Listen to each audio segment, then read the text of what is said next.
शारदा शारदां भोजवदना वदनाम्बुजे सर्वदा सर्वदास्माकं सन्निधिं सन्निधिं क्रियात्।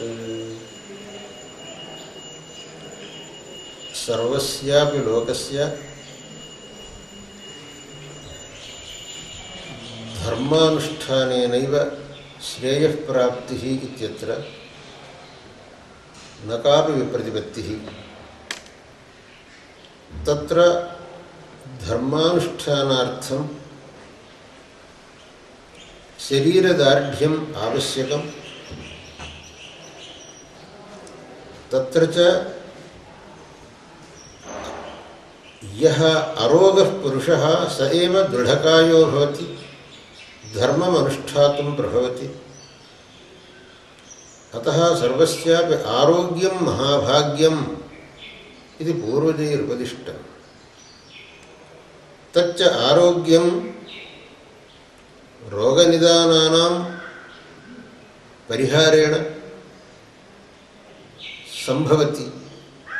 अतः तादृशरोगनिदानपरिज्ञानाय तत्परिहाराय च आयुर्वेदः उपदिष्टः। आयुर्वेदः ऋग्वेदस्य उपवेदत्वेन प्रसिद्धः। तत्र च कृतपरिश्रमाः चरकशुश्रुतादयः महात्मानः विशिष्टान् ग्रन्थान् विरचय्य लोकानां महतीम् उपकृतिम् अतन्वन्। भगवान् धन्वन्तरिः आरोग्यप्रदत्वेन रोगनिवर्तकत्वेन च सर्वैरपि अभिपूज्यते। धन्वन्तरिप्रसादेन वयम् आरोग्यं प्राप्तुं प्रभवामः। केरलेषु शोरनूर्नगरे आयुर्वेद कलाशाला बहुभ्यो वत्सरेभ्यः प्रचलति।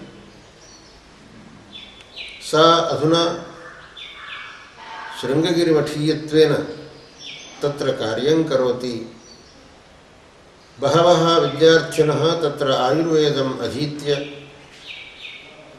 तत्र पण्डिता भूत्वा महतीं सेवां वितन्वानाः सन्ति। कलाशालातः प्रतिमासत्रयम् एका पुस्तिका प्रकाशनीयेति संकल्प्य अभिनवधन्वन्तरि नाम्ना सा अधुना प्राकाश्यमेतीति विदित्वा नितरां मोदामहे। अत्र च बहूनि लेखनानि संस्कृतभाषया आङ्ग्लभाषया च विलिखितानि प्रकाश्यन्ते। तैश्च महान् बोधः लोकैः अवाप्तुं शक्यते इति विश्वसिमः। कार्येऽस्मिन् सम्मिलिताः सर्वेपि भगवतः विशिष्टस्य अनुग्रहस्य पात्रतां प्रपद्यन्ताम्। इयञ्च सञ्चिका अविच्छिन्नरूपेण प्रवर्तताम् इत्याशास्महे।